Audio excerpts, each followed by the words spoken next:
पार्टियाँ देने आते हैं। देखो कोई रहता नहीं है, तो चाचा को रखा है तो दीवा बत्ती करते हैं सब लोग। हम 12 महीने में आते हैं, 2-3 बार आते हैं, जब आते तब अगरबत्ती करके जाते हैं।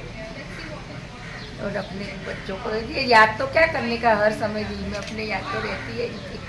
कोई भूले ऐसी वस्तु थोड़ी है ना, कोई हर दफ़ा ऐसे दिल में ये सब बातें होती रहती है।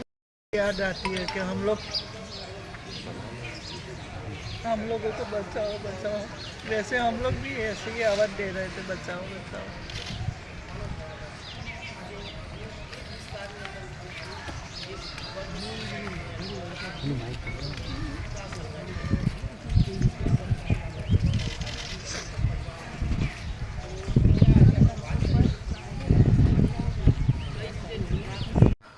आज 28 फरवरी 2024।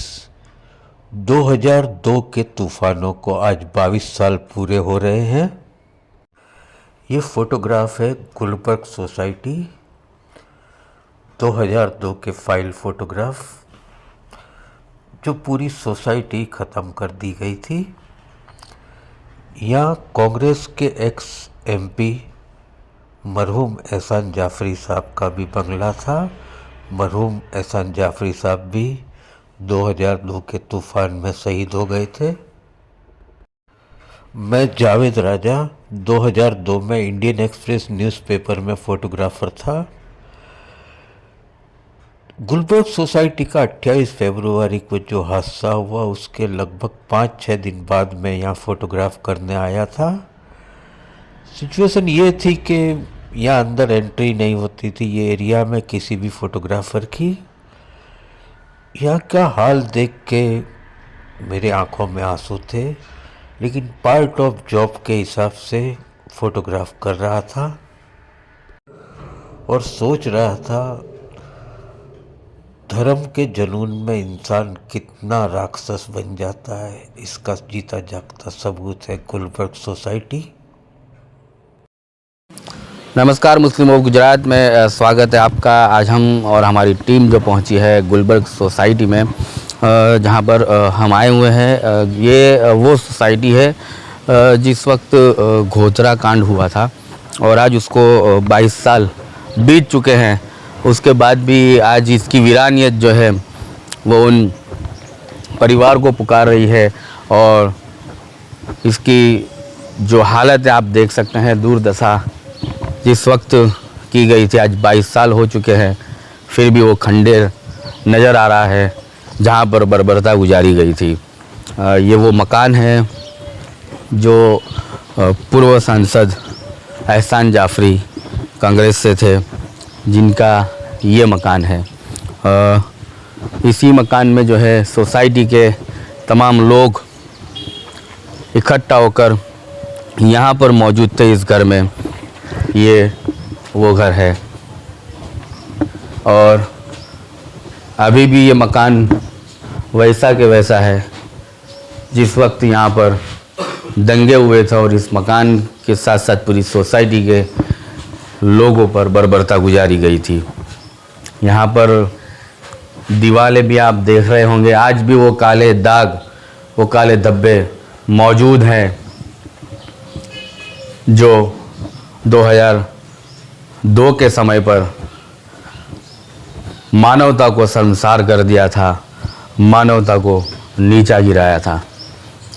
पूरा जो मकान खंडेर है, ये करोड़ों की मिल्कत है आज की तारीख में, लेकिन दुख की बात यह है कि आज भी उन तमाम परिवारों को किरायों के मकान में रहना पड़ रहा है, अपनी करोड़ों की प्रॉपर्टियों को छोड़ करके।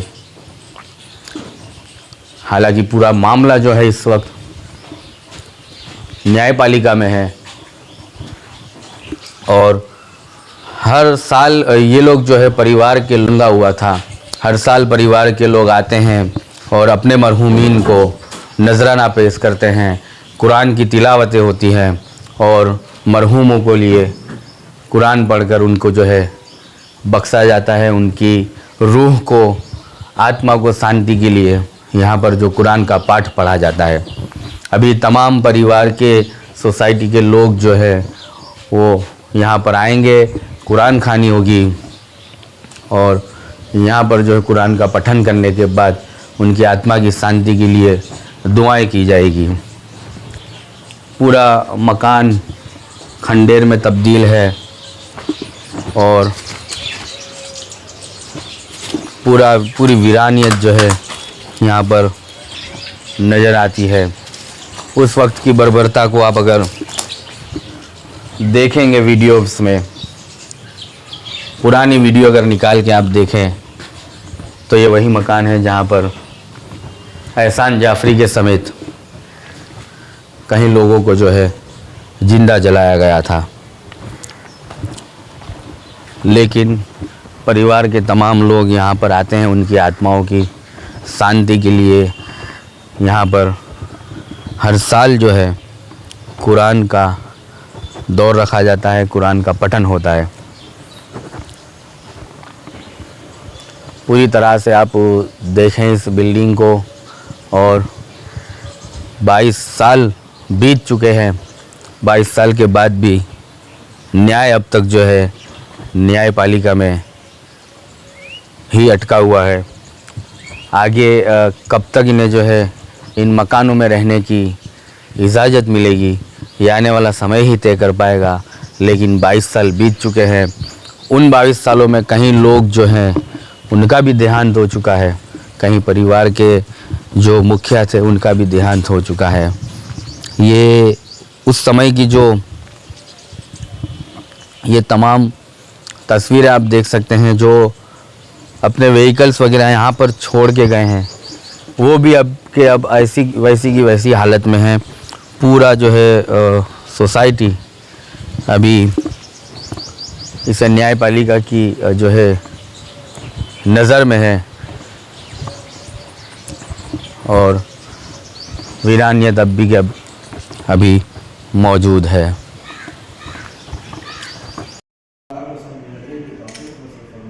या अल्लाह इसका कुछ हल निकाल दे। या अल्लाह सबको आपस में मिलकर बैठने की तौफीक नसीब फरमा, सबको आपस में मुत्तहिद फरमा, सबको आपस में एक राय फरमा। या अल्लाह इसका कोई हल निकाल दे। या अल्लाह सोसाइटी का कोई हल निकाल दे। या अल्लाह सोसाइटी का कोई हल निकाल दे। या अल्लाह ये बेकार आपस में या अल्लाह कुछ नहीं बेकार पड़े हुए हैं। या अल्लाह इनका कुछ ना कुछ या अल्लाह तो उसका हल फरमा दे। या अल्लाह आपस में एक और नेक बना दे। या अल्लाह मरने से पहले पक्की सच्ची तौबा करने की तौफीक नसीब फरमा दे। हुज़ूर पाक सल्लल्लाहु अलैहि वसल्लम की क़ब्र अतहर पर बेशुमार रहमतों के दरवाजे खोल दे। आप सल्लल्लाहु अलैहि वसल्लम के सहाबा, ताबईन, तबे ताबईन, औलिया किराम, बुज़ुर्गान दीन और चार मकसद से अल्लाह वाले इलाकों में करने वाले अपना करम अपना जो मुसलमान दयालु के जिंदगी में फंसे या अल्लाह हमारे मुल्क में अमन और सुकून कायम करना। जो बदअमली करना चाहते हैं, जो बदअमली फैला रहे हैं, उनके मुकद्दर में अगर हिदायत है तो उनको हिदायत दे दे, वरना ऐसे लोगों को चीज़ों का हलाक ख़त्म करवा दे। हमारी दुआ को अपने फजल व करम से हुज़ूर पाक सल्लल्लाहु अलैहि वसल्लम के सदक़े में कबूल फरमा। जल्लल्लाहु अन्ना बिमा हुआ सल्लल्लाहु अलैहि वसल्लम इन्नल्लाह व मलाइकतहु युसल्लूना अलन नबी या अय्युहल्लज़ीना आमनू सल्लु अलैहि व सल्लिमू तस्लीमा। सल्लल्लाहु अलैहि वसल्लम सय्यिदना व मुहम्मदिन व अला सय्यिदिना मुहम्मदिन। ये आपका नाम बता दीजिए। मेरा रूपा मोदी है, दारा मोदी, और मैं यहाँ रूपा जी आप अकेली यहाँ पे थी, मतलब पूरा मुस्लिम सोसाइटी थी, कैसा आपका उस वक्त का एक्सपीरियंस रहा और जब दंगे हुए तो क्या हालात उस वक्त बन गए? हम लोग अकेले एक पारसी थे, पर कभी ऐसा नहीं लगा कि हम लोग मुस्लिम सोसाइटी में रहते हैं। हम लोग सब मिलजुल कर ही रहते हैं। मेरे बच्चे भी यहाँ साथ में स्कूल में जाते हैं, ये लोग बच्चे भी खेलते बड़े होते हैं। कभी हमें 60 साल रहे, कभी ऐसा नहीं लगा कि हम लोगों को जब भी त्यौहार होता रहा कि ईद होती थी या हमारा पपेटी पारसी न्यू ईयर नवरोज़ होता है तो हम लोग एक दूसरे को मिलने जाते हैं। और आज भी हम लोग ऐसा ही लगता है कि हम लोग अलग हुए ही नहीं। जब भी कोई प्रसंग होता है कुछ भी मैयत होती है, कुछ भी होता है। आज भी हम लोग गुलबर्ग वाले एक ही है, चाहे भले घर अलग हो गए, दिल नहीं अलग हुए, हमारे अपने नहीं अलग हुए, आज भी ऐसा लगता है कि सब हमारे साथ ही है। 68 जन की डेथ हो गई थी, पर पता नहीं, आज भी मुझे लगता है कि हमारे आसपास ही है सब। उसमें से आपके घर से कितने लोगों को होना पड़ा था और कितनी तकलीफ है उसको लेकर? इसमें मेरा एक बेटा था अर्जर, और 13 साल का था। उस वक्त भी हम लोगों को बहुत तकलीफ हुई थी। मुझे यहाँ टीची से आए थे, पत्थर लगाया था, पीछे से जलाया, सब मुँह जलाया था, और वो भी कोई भी नहीं। ये राजेश जिंजर जो पुलिस वाला है, ये बाजू में है, उसने भी पूरा सपोर्ट किया था और ये पत्थर मारा था। और लॉस में तो मेरा अकेला बेटा नहीं था, बहुत सारे ये सोसाइटी के मेरे ही अपने थे। तो उस वक्त कैसे हालात थे, मतलब पूरा को वो बताइए कि दंगाइयों ने किस तरीके से आप लोगों का घेराव किया, फिर पथराव हुई, आगजनी हुई? उस वक्त तो 28 तारीख को तो वैसे 27 तारीख को ही पता चल गया था कि कुछ होने वाला है। जाफरी साहब ने बहुत सारी मेहनत करी। 5 बजे और 27 तारीख को जब पहली बार रिक्शा जलाई मैदानी नगर में, स्कूल रिक्शा, उसमें बच्चे मुस्लिम था।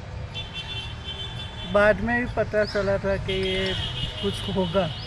जाफरी साहब ने बहुत सारा प्रोटेक्शन, हर बार जैसे दिवाली होती है, कोई भी त्यौहार होता है तो 4-5 पुलिस वाहन वो खड़ी रहती है। इसकी वजह से हम लोगों को पूरा भरोसा था कि ये बार कुछ भी नहीं होगा, पर नहीं हुआ। चारों बाजू से सोसाइटी में घेर लिया, ये दीवारें तोड़ दी, गैस के बाटले सिलेंडर लेके आए थे, तलवार ने, पेट्रोल, जो भी कुछ उनके हाथ में थे सबको मार रहे थे, काट रहे थे। हम लोग भी बचने की बहुत सारी कोशिश की। मैं जाफरी साहब के घर में थी और 11 बजे से शुरू हुआ था ये दंगे, तो 3:30-4 बजे तक तो कोई पुलिस आई नहीं। बहुत सारी सपोर्ट किया। कमिश्नर से मैंने बात की, मेरा जेठ वहाँ कमिश्नर ऑफिस के पास था, अंदर बैठे हुए थे, उसने बात भी कराई। जाफरी साहब का वहाँ फ़ोन आया कि आप कितने बजे हो, तो मैंने बोला हम 3 जन हैं। फिर वैसे भी बहुत सारे औरतों ने सबको काटे हुए, ये सब बेहोश होकर गिरी हुई थी। उन लोगों को मैंने बोला साइड सीटर लेडीज़ है और बच्चे, उनको बचा लो। कमिश्नर साहब ने एड्रेस पूछा, जैसे जाफरी साहब का मैंने नाम लिया कि हम लोग जाफरी साहब के घर में हैं, वैसे कमिश्नर ने फ़ोन काट दिया और बोले कि ठीक है हम लोग कोशिश करते हैं। फिर कोई कोशिश नहीं आई, कोई फायर ब्रिगेड नहीं आया। जाफरी साहब ने बहुत फ़ोन लगाए, कोई भी कुछ भी नहीं हुआ। अच्छा, जो केस चल रहा था कोर्ट में, उसमें ज़्यादातर आरोपियों को बरी कर दिया।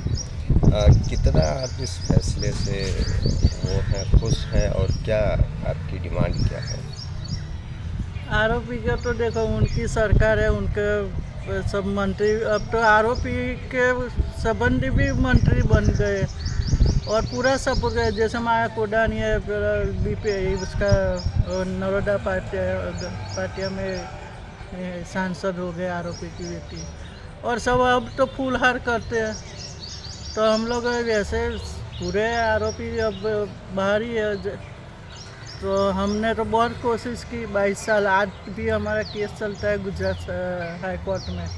हमारा प्रोटेक्शन ले लिया गुजरात सरकार ने, जैसे सुप्रीम कोर्ट का ऑर्डर था, तो हम लोगों को केंद्र लेवल से CIF का था प्रोटेक्शन, वो भी हटा लिया। गुजरात पुलिस, अहमदाबाद पुलिस थी 24 आवर, आज भी हमारे हटा लिया। क्या मांग क्या है आपकी कोर्ट से या सरकार से? सरकार से तो यही कहना है कि हम लोगों को जो आज भी हम लोगों को डर है, जैसे कोई भी एरिया में अलग जाते हैं तो हम लोगों को होता है कि अकेले जाते हैं तो लगता है कोई पीछा करेगा, हम लोग यहाँ भी आते हैं तो डर लगता है। तो हमारा प्रोटेक्शन वापस क्यों लिया जब सुप्रीम ने दिया था प्रोटेक्शन। और यहाँ तक कि हम लोग आज हम लोग ऐसा लगता है कि हम आरोपी है। कुछ भी होता है, जैसे तीसरा सितंबर को ये हुआ, जेल हुई, तो उन कोर्ट में भी हम लोग मिल नहीं सकते उनसे। इतना दबाव है पुलिस का कि हम लोग ऐसे सोचते हैं कि जो हेल्प करने वालों को आज सज़ा हुई है, और जब भी हम लोग कुछ भी तीसरा सितंबर से या हमारे कोर्ट के बारे में या हमारे कुछ भी होता है तो हम लोगों को तुरंत समन्स आ जाता है। मैं 1 साल ऑस्ट्रेलिया गई थी तो मेरे हस्बैंड पर कितना दबाव था, यहाँ तक कि समन्स भेजा आपने। मैंने दुपट्टा बांधा हुआ था कोर्ट में, तीसरा मैडम को लाए थे तो दुपट्टा मैं नहीं थी, फिर भी इतना दबाव आया कि बाजू वाले से पूछा, आधार कार्ड मांगा क्राइम ब्रांच वालों ने, वहाँ बुलाई या फिर जैसा कराया, मेरे हस्बैंड को बिठा दिया था। तो ऐसे क्यों दबाव कर रही है? आपको लगता है जो एक फिल्म बनी थी परजानिया करके, क्या उस फिल्म में हकीकत को दिखाया गया और उससे कितना परजानिया पिक्चर ये राहुल जी ने बनाई थी, राहुल ढोलकिया ने।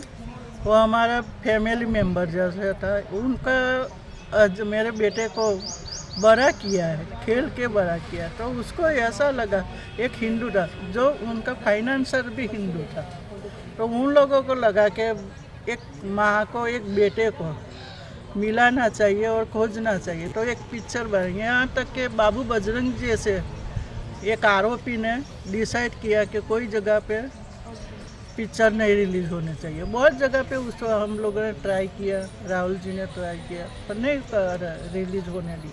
जब माँ की सरकार, गुजरात की सरकार माँ की नहीं हो सकती कि एक बेटे को ढूंढने के लिए पूरी पिक्चर बना देते हैं, तो सरकार से क्या उम्मीद रखें। और मेरा बेटा आज भी ऐसा होता है कि बहुत सारे लोगों का फ़ोन आता है, पर आज तक कोई गुजरात में कोई किसी का भी ऐसा नहीं है कि चलो हम आपके दुख में सहभागी हैं। Thank you.